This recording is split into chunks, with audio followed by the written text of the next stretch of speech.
ನಮಸ್ತೆ ಎಲ್ರಿಗೂ. ಮೊನ್ನೆ ನನ್ನ ಯೂಟ್ಯೂಬ್ ಜರ್ನಿ ಬಗ್ಗೆ ಒಂದು ವಿಡಿಯೋನ ಅಪ್ಲೋಡ್ ಮಾಡಿದ್ದೆ. ಮೊದಲು ನಾನು ನಿಮಗೆ ಎಲ್ರಿಗೂ ಧನ್ಯವಾದಗಳನ್ನ ತಿಳಿಸ್ತೀನಿ. ಏಕೆಂದರೆ ನಿಮ್ಮ ಕಮೆಂಟ್ಗಳು, ನಿಮ್ಮ ಒಂದೊಂದು ಕಮೆಂಟ್ಗಳು ಕೂಡ ನಿಮ್ಮ ಪ್ರೀತಿನ ತುಂಬಿ ಹರಿಸಿ ಹಾರೈಸಿದ್ದೀರಾ. ನನಗೆ ನನ್ನ ಮಕ್ಕಳಿಗೆ ತುಂಬ ಖುಷಿಯಾಯಿತು ನಿಮ್ಮ ಕಮೆಂಟ್ಗಳನ್ನ ಓದಿ.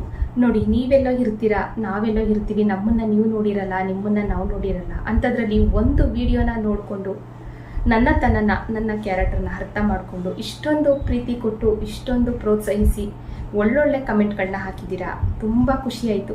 ನಿಮಗೂ ಕೂಡ ಆ ಭಗವಂತ ಆಯಸ್ಸು ಆರೋಗ್ಯ ನಿಮ್ಮ ಲೈಫಲ್ಲೂ ಕೂಡ ಯಶಸ್ಸನ್ನು ಕೊಟ್ಟು ಕಾಪಾಡಲಿ ಅಂತ ನಾನು ಕೂಡ ದೇವರಲ್ಲಿ ಕೇಳ್ಕೊತೀನಿ. ತುಂಬ ಖುಷಿಯಾಯಿತು. ತುಂಬ ಧನ್ಯವಾದಗಳು ಎಲ್ರಿಗೂ. ಹಾಗೆ ಒಂದು ಸ್ವಲ್ಪ ಜನ ಕಮೆಂಟ್ ಹಾಕಿದ್ದೀರಾ, ಅಕ್ಕ ನಿಮ್ಮ ವ್ಯೂಸ್ ಬಗ್ಗೆ ತಿಳಿಸಿ. ನೀವು ಸ್ಟಾರ್ಟಿಂಗು ಯೂಟ್ಯೂಬ್ ಚಾನಲ್ ಓಪನ್ ಮಾಡಿದಾಗ ನಿಮ್ಗೆ ಎಷ್ಟು ವ್ಯೂಸ್ ಬರ್ತಾ ಇತ್ತು? ನಮಗಂತೂ ಇವಾಗ ವ್ಯೂಸೇ ಬರ್ತಾ ಇಲ್ಲ. ಎಷ್ಟು ವಿಡಿಯೋ ಮಾಡಿದ್ರು, ನಿಮಗೆ ಅವಾಗ ಯಾವ ಥರ ವ್ಯೂಸ್ ಬರ್ತಾ ಇತ್ತು? ಇದ್ರ ಬಗ್ಗೆ ಸ್ವಲ್ಪ ಮಾಹಿತಿ ಕೊಡಿ ಅಂತ. ಹೌದು, ಇದ್ರ ಬಗ್ಗೆ ನಾನು ಮೊನ್ನೆ ವಿಡಿಯೋದಲ್ಲೇ ತಿಳಿಸ್ಬೇಕಾಗಿತ್ತು. ವಿಡಿಯೋ ಲೆಂತಿ ಆಗ್ಬಿಡುತ್ತೆ ಅಂದ್ಬಿಟ್ಟು ಈ ಥರ ವಿಷಯಗಳನ್ನೆಲ್ಲ ನಾನು ಹೇಳಲೇ ಇಲ್ಲ. ಮೊದಲು ನಾನು ಯೂಟ್ಯೂಬ್ ಚಾನಲ್ ಓಪನ್ ಮಾಡಿದಾಗ ನನಗೆ ನನ್ನ ವ್ಯೂಸ್ ಬಗ್ಗೆ ಏನಾದರೂ ಹೇಳ್ಬಿಟ್ರೆ, ಅಕ್ಕ ನಿಮ್ಗೆ ಇಷ್ಟೊಂದು ತಾಳ್ಮೆ ಇದೆಯಾ ಅಂತ ಅನ್ಕೋತೀರಾ. ನಿಜವಾಗ್ಲೂ ಅಷ್ಟು ಕಡಿಮೆ ವ್ಯೂಸ್ ನನಗೆ ಬರ್ತಾ ಇತ್ತು. ಒಂದು ವಿಡಿಯೋನ 7 ಜನ 8 ಜನದ ಮೇಲೆ ನೋಡ್ತಾ ಇರಲಿಲ್ಲ. ಒಂದು 15-20 ಜನ ನೋಡಿಬಿಟ್ರೆ 15-20 ಜನ ವಿಡಿಯೋ ನೋಡಿದ್ದಾರೆ ಅಂತ ಖುಷಿ ಆಗ್ತಾ ಇತ್ತು ನನಗೆ. ಅಷ್ಟು ಕಡಿಮೆ ವ್ಯೂಸ್ ಬರ್ತಾ ಇತ್ತು. ಒಂದು ವರ್ಷ ಒಂದು ವ್ಯೂಸ್ ಇಲ್ಲ, ಒಂದು ಸಬ್ಸ್ಕ್ರೈಬರ್ ಇಲ್ಲ. ಅಂಥದ್ರಲ್ಲೂ ನನ್ನ ತಾಳ್ಮೆನ ನನ್ನ ತನನ ನಾನು ಬಿಡಲಿಲ್ಲ. ವಿಡಿಯೋ ಮಾಡ್ತಾನೆ ಹೋದೆ ಕೆಲಸ ಮಾಡಿಕೊಂಡು. ಸಂಜೆ 7 ಗಂಟೆಗೆ ಗಾರ್ಮೆಂಟ್ಸಲ್ಲಿ ಕೆಲಸ ಮುಗಿಸ್ಕೊಂಡು ಬಂದು 7:30-8 ಗಂಟೆಗೆ ವಿಡಿಯೋ ಸ್ಟಾರ್ಟ್ ಮಾಡಿದರೆ ನೈಟು 12 ಗಂಟೆ ಆಗ್ತಾಯಿತ್ತು ನಾನು ವಿಡಿಯೋನ ಕಂಪ್ಲೀಟ್ ಮಾಡೋ ಅಷ್ಟರೊಳಗೆ ಗಂಡ ಮಕ್ಕಳೆಲ್ಲ ಮಲಗಿಬಿಟ್ಟಿರೋರು. ಅವ್ರನ್ನ ಎಬ್ಬರಿಸಿ ಊಟ ತಿನ್ನಿಸೋದು ಒಂದು ಅರೆ ಸಾಹಸ. ಬೆಳಗಾನ ನಿಂತ್ಕೊಂಡು ಇನ್ನೊಂದು ವಿಡಿಯೋ ಮಾಡಿ ಕಂಪ್ಲೀಟ್ ಮಾಡಿಬಿಡ್ಬೋದು, ಆದರೆ ಮನ್ಗಿರೋ ಅಂಥ ಮಕ್ಕಳನ್ನ ಎಬ್ಬಿಸಿ ಊಟ ತಿನ್ನಿಸೋದಿದೆ ನೋಡಿ, ಇದಕ್ಕಿಂತ ದೊಡ್ಡ ಕಷ್ಟದ ಕೆಲಸ ಇನ್ಯಾವುದೂ ಇಲ್ಲ. ನಿಜವಾಗ್ಲೂ ಅಷ್ಟೊಂದು ಪ್ರಾಬ್ಲಮ್ಗಳನ್ನ ಆ ಟೈಮಲ್ಲಿ ನಾನು ಫೇಸ್ ಮಾಡಿದ್ದೀನಿ.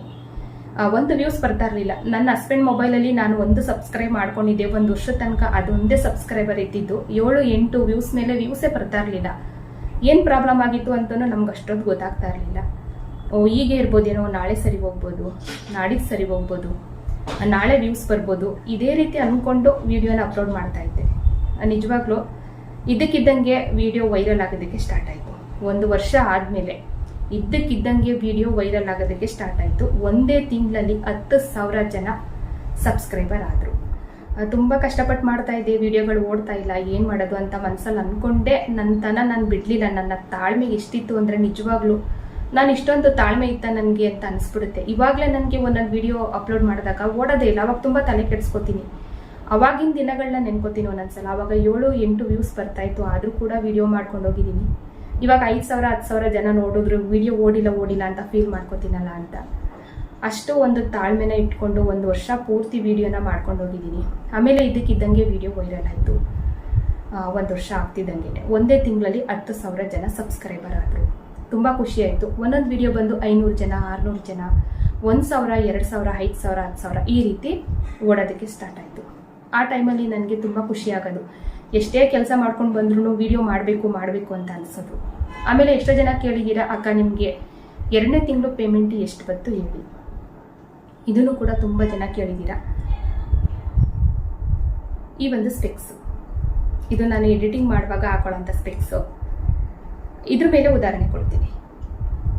ಇದ್ರ ಬೆಲೆ ಬಂದು 20,000 ಅಲ್ಲ, ಉದಾಹರಣೆ ಕೊಡ್ತಾ ಇರೋದಷ್ಟೇ.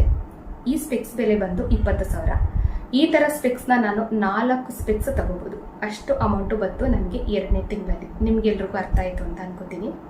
ಹಾಗೆ ಇನ್ನೊಂದಷ್ಟು ಜನ ನನ್ನ ಮಕ್ಕಳ ಬಗ್ಗೆನೂ ಕೂಡ ಕೇಳಿದ್ದೀರಾ, ಅಕ್ಕ ನಿಮಗೆ ಎಷ್ಟು ಜನ ಮಕ್ಕಳು, 1 2 ಏನು ಓದ್ತಾ ಇದ್ದಾರೆ ತಿಳಿಸಿ ಅಂತ. ನನಗಿಬ್ಬರು ಗಂಡು ಮಕ್ಕಳು. ಒಬ್ಬ 17 ವರ್ಷ ಕಾಲೇಜ್ಗೆ ಹೋಗ್ತಾ ಇದ್ದಾನೆ, ಇನ್ನೊಬ್ಬ ಬಂದು 14 ವರ್ಷ, ಇವಾಗ ಅವನು 9th ಓದ್ತಾ ಇದ್ದಾನೆ. 2 ಗಂಡು ಮಕ್ಕಳು ನನಗೆ. ನಮ್ಮಮ್ಮ ಇದ್ದಾರೆ ಜೊತೆಯಲ್ಲಿ. ಅಕ್ಕ ನೀವು ವಿಡಿಯೋ ಮಾಡಬೇಕಾದ್ರೆ ನಿಮ್ಮ ಅಡುಗೆ ಮನೆನ ಯಾವ ಥರ ನೀವು ರೆಡಿ ಮಾಡ್ಕೊಂಡಿರ್ತೀರಾ, ಹಾಗೆ ಮೊಬೈಲ್ನ ಯಾವ ಥರ ಸೆಟ್ ಮಾಡಿಕೊಂಡು ಸ್ಟ್ಯಾಂಡ್ ಯಾವ ಥರ ಇಟ್ಕೊಂಡು ವಿಡಿಯೋ ಮಾಡ್ತೀರಾ, ಅದೊಂದು ವಿಡಿಯೋನ ಸಪ್ರೇಟಾಗಿ ನಮಗೆ ಮಾಡಿ ತೋರಿಸಿ ಅಂತ ಹೇಳಿದ್ದೀರಾ. ಹೌದು, ಖಂಡಿತವಾಗ್ಲೂ ನಾನು ಮಾಡಿ ತೋರಿಸ್ತೀನಿ. ಆದರೆ ಇವಾಗಿರೋ ಮನೆಯಲ್ಲಿ ನಾವಿರೋ ಅಂಥ ಅಡುಗೆ ಮನೆ ತುಂಬ ಚಿಕ್ಕದು. ಒಬ್ಬರು ಹೋಗ್ಬೋದು, ಒಬ್ಬರು ಬರ್ಬೋದು ಅಷ್ಟೇ. ಅದರಲ್ಲೇ ನಾನು ಹೆಂಗೋ ಅಡ್ಜಸ್ಟ್ ಮಾಡಿಕೊಂಡು ಅಡುಗೆ ಮಾಡ್ಕೊಂಡು ಹೋಗ್ತಾ ಇದ್ದೀನಿ. ಖಂಡಿತ ತಿಳಿಸ್ತೀನಿ. ಮನೆ ಸ್ವಲ್ಪ ಶಿಫ್ಟ್ ಆದಮೇಲೆ ಕಂಪ್ಲೀಟಾಗಿ ಅದೊಂದು ವಿಡಿಯೋನ ಮಾಡಿ ನಾನು ಯಾವ ಥರ ಮೊಬೈಲ್ ಸೆಟ್ ಮಾಡ್ಕೋತೀನಿ, ಯಾವ ಥರ ಮಾಡ್ತೀನಿ ಅನ್ನೋದನ್ನು ತಿಳಿಸ್ತೀನಿ. ಹಾಗೆ ಇನ್ನೊಂದಷ್ಟು ಜನ ನೀವು ತುಂಬ ಎಡಿಟಿಂಗ್ ಚೆನ್ನಾಗಿ ಮಾಡ್ತೀರಾ, ಹಾಗೆ ತಮ್ಮನ್ನ ಚೆನ್ನಾಗಿ ಹಾಕ್ತೀರಾ, ಪ್ಲೀಸ್ ನಮ್ಗೆ ತೋರಿಸಿ ಅಂತ. ಇದ್ರ ಬಗ್ಗೆ ಹೇಳ್ಬೇಕಂತ ಅಂದರೆ, ಇದು ಕುಕ್ಕಿಂಗ್ ಚಾನಲ್ ಆಗಿರೋದ್ರಿಂದ ನಾನು ಬರೀ ಕುಕ್ಕಿಂಗ್ ವಿಡಿಯೋಗಳನ್ನೇ ಹಾಕ್ಕೊಂಡು ಹೋಗ್ಬೇಕಾಗುತ್ತೆ. ಈ ಥರ ಎಲ್ಲ ವಿಡಿಯೋಗಳನ್ನ ಹಾಕ್ತು ಅಂದರೆ ನನ್ನ ಚಾನಲ್ಗೆ ಸ್ವಲ್ಪ ಪ್ರಾಬ್ಲಮ್ ಆಗ್ಬೋದು. ಅದಕ್ಕೆ ನಾನು ಒಂದು ಡಿಸೈಡ್ ಮಾಡ್ಕೊಂಡಿದ್ದೀನಿ, ಇನ್ನೊಂದು ಚಾನಲ್ ಓಪನ್ ಮಾಡಬೇಕು. ಇದನ್ನೆಲ್ಲ ನನಗೆ ಗೊತ್ತಿರೋ ಅಂಥದ್ದನ್ನು ಜನಗಳಿಗೆ ನಾನು ತಿಳಿಸ್ಬೇಕು, ನಮ್ಮಿಂದ ಏನಾದರೂ ಸ್ವಲ್ಪ ಅವ್ರಿಗೆ ಹೆಲ್ಪ್ ಆಗ್ಬೋದು ಅಂತ. ಆಲ್ರೆಡಿ ನಂದು ಒಂದು ಚಾನಲ್ ಇದೆ, ಅದರಲ್ಲೂ ಕೂಡ ನಾನು ಕುಕ್ಕಿಂಗ್ ವಿಡಿಯೋಗಳನ್ನ ಹಾಕ್ತಾಯಿದ್ದೆ. ಕುಕ್ಕಿಂಗ್ ಚಾನಲ್ಲೇ ಓಪನ್ ಮಾಡಿದ್ದು. ಇವಾಗ ಸದ್ಯಕ್ಕೆ ಆ ಚಾನಲ್ಲು ರನ್ನಿಂಗಲ್ಲಿಲ್ಲ, ಯಾಕೆಂದರೆ 2 ಚಾನಲ್ನ ಮೇಂಟೈನ್ ಮಾಡೋಕ್ಕಾಗಲಿಲ್ಲ ಒಬ್ಬಳೇ ಇರೋದ್ರಿಂದ. ತುಂಬ ಮೈಂಡ್ಗೆ ಪ್ರೆಜರ್ ಜಾಸ್ತಿ ಆಗಿಬಿಡುತ್ತೆ. ಇದಕ್ಕೇನು ಮಾಡಬೇಕು ಅದಕ್ಕೇನು ಮಾಡಬೇಕು ಅಂತ ಒಂದು 30-40 ವೀಡಿಯೋಸ್ನ ಮಾಡಿ ನಿಲ್ಲಿಸ್ಬಿಟ್ಟಿದ್ದೀನಿ, ಹಾಗೆ ಬಿಟ್ಬಿಟ್ಟಿದ್ದೀನಿ ಆ ಚಾನಲ್ನ. ಇವಾಗ ಅದೇ ಚಾನಲ್ಗೆ ನಾನು ಈ ಥರ ವೀಡಿಯೋಸ್ಗಳನ್ನ ಮಾಡ್ಕೊಂಡು ಹೋಗಬೇಕು. ನನಗೆ ಗೊತ್ತಿರೋಂಥ ಮಾಹಿತಿಗಳನ್ನ ಹೊಸ ಯೂಟ್ಯೂಬರ್ಸ್ಗಾಗ್ಬೋದು ಅಥವಾ ಯೂಟ್ಯೂಬ್ ಸ್ಟಾರ್ಟ್ ಮಾಡೋ ಅಂಥವ್ರಿಗಾಗಿರ್ಬೋದು, ಏನೇನಾದರೂ ನನಗೆ ಗೊತ್ತಿರೋಂಥ ಸಣ್ಣ ಪುಟ್ಟ ಇನ್ಫಾರ್ಮೇಷನ್ನ ಕೊಟ್ಕೊಂಡು ನನ್ನ ಡೈಲಿ ಬ್ಲಾಗ್ಗಳನ್ನ ಮಾಡಿಕೊಂಡು ಅದೊಂದು ಚಾನಲ್ನ ನಡೆಸ್ಕೊಂಡು ಹೋಗ್ಬೇಕು ಅಂತ ಅಂದ್ಕೊಂಡಿದ್ದೀನಿ. ಸದ್ಯಕ್ಕಾಗಲ್ಲ, ಇನ್ನೊಂದು 2 ತಿಂಗಳು ಆಮೇಲೆ ನಿಮ್ಗೆ ಆ ಚಾನಲ್ಗೆ ವಿಡಿಯೋಸ್ಗಳನ್ನ ಹಾಕ್ಬೇಕಾದ್ರೆ ನಿಮ್ಗೆ ತಿಳಿಸ್ತೀನಿ, ಖಂಡಿತ ಸಪೋರ್ಟ್ ಮಾಡಿ. ಹಾಗೆ ಇನ್ನೊಂದಷ್ಟು ಜನ ಮನೆ ಬಗ್ಗೆ ಕೇಳಿದ್ದೀರಾ, ಅಕ್ಕ ಮನೆ ತಗೋತಾ ಇದ್ದೀನಿ ಅಂತ ಅಂದ್ರಿ, ಪೂರ್ತಿ ಕ್ಯಾಶ್ ಕೊಡ್ತಾ ಇದ್ದೀರಾ ಅಥವಾ ಲೋನ್ ಹಾಕ್ಸ್ತಾ ಇದ್ದೀರಾ, ಎಷ್ಟು ಕ್ಯಾಶು ಎಷ್ಟು ಲೋನು ಪ್ಲೀಸ್ ನಮ್ಗೆ ತಿಳಿಸಿ ಅಂತ. ಅದ್ರ ಬಗ್ಗೆ ಹೇಳ್ಬೇಕಂತ ಅಂದರೆ, ನಾನು ಮನೆ ಹೋಮ್ ಡೋರ್ ಮಾಡುವಾಗ ಇದ್ರ ಬಗ್ಗೆ ನಾನು ತಿಳಿಸೋಣ ಅಂತ ಅಂದ್ಕೊಂಡೆ.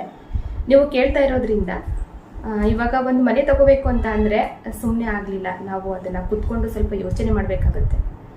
ಎಷ್ಟಿದೆ ನನ್ನ ಹತ್ರ ಅಮೌಂಟು, ನಾನು ಎಷ್ಟು ಲೋನ್ ಹಾಕಿಸ್ಬೇಕು, ಎಷ್ಟು ಲೋನ್ ಹಾಕ್ಸಿದ್ರೆ ನಾನು ತಿಂಗಳು ಇದನ್ನು ಎಷ್ಟು ಕಟ್ಟಬೇಕು, ನನಗೆ ಕಟ್ಟೋಕ್ಕಾಗುತ್ತಾ ಆಗಲ್ವಾ, ಇದನ್ನೆಲ್ಲ ಕುತ್ಕೊಂಡು ನಾನು ಯೋಚನೆ ಮಾಡಬೇಕಾಗತ್ತೆ.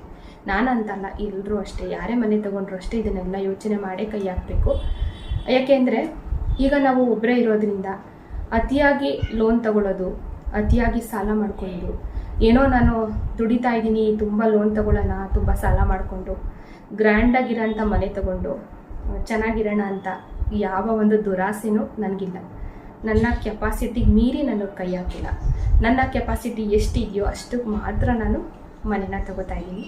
ಖಂಡಿತ ನಿಮಗೆ ಹೋಮ್ ಡೋರ್ ಮಾಡುವಾಗ ತಿಳಿಸ್ತೀನಿ, ಎಷ್ಟು ಕ್ಯಾಶ್ ಕೊಟ್ಟಿದ್ದೀನಿ, ಹಾಗೆ ಎಷ್ಟು ಲೋನ್ ಹಾಕ್ತಾಯಿದ್ದೀನಿ, ಈ ಮನೆ ರೈಟ್ ಎಷ್ಟು, ಎಲ್ಲ ಸಂಪೂರ್ಣ ಮಾಹಿತಿ ಹೋಮ್ ಡೋರ್ ಮಾಡುವಾಗ ಖಂಡಿತ ನಿಮ್ಗೆ ತಿಳಿಸ್ತೀನಿ. ಇವತ್ತು ವಿಡಿಯೋ ಮಾಡಿದ ಉದ್ದೇಶ ಇಷ್ಟೇ, ನಿಮ್ಮ ಕಮೆಂಟ್ಗಳಿಗೆ ನಾನು ಧನ್ಯವಾದನ ತಿಳಿಸೋಣ ಅಂತ ಅಂದ್ಕೊಂಡು ವಿಡಿಯೋ ಮಾಡಿದ್ದಷ್ಟೇ. ತುಂಬ ಖುಷಿಯಾಯಿತು, ಎಷ್ಟು ಚೆನ್ನಾಗಿ ಕಮೆಂಟ್ ಮಾಡಿದ್ದೀರಾ ಎಲ್ಲರೂ ನಿಮ್ಮ ಪ್ರೀತಿನ ಕೊಟ್ಟು ನಿಮ್ಮ ಪ್ರೀತಿನ ತುಂಬಿ ಹರಿಸಿ ಹಾರೈಸಿದ್ದೀರಾ. ನಿಜವಾಗ್ಲೂ ನಮ್ಮ ಹತ್ರದಲ್ಲಿರೋ ಅಂಥವ್ರೆ, ನಮ್ಮ ಸುತ್ತಮುತ್ತ ಇರೋ ಅಂಥವ್ರೆ, ನಮ್ಮ ಜೊತೆಲಿರೋ ಅಂಥವ್ರೆ ನಮ್ಮನ್ನು ಅರ್ಥ ಮಾಡ್ಕೊಳ್ಳಲ್ಲ. ಅಂಥದ್ರಲ್ಲಿ ನೀವೆಲ್ಲೋ ಇರ್ತೀರಾ, ನಾವೆಲ್ಲೋ ಇರ್ತೀವಿ, ನಮ್ಮನ್ನು ಒಂದು ವಿಡಿಯೋದಲ್ಲಿ ನೋಡಿ ನಮ್ಮನ್ನು ಜಡ್ಜ್ ಮಾಡಿ ನಮಗೆ ಅಷ್ಟೊಂದು ಪ್ರೀತಿ ಕೊಟ್ಟು ಅಷ್ಟೊಂದು ಪ್ರೋತ್ಸಾಹಿಸ್ತೀರಾ, ಒಳ್ಳೊಳ್ಳೆ ಕಮೆಂಟ್ಗಳನ್ನ ಹಾಕ್ತೀರಾ.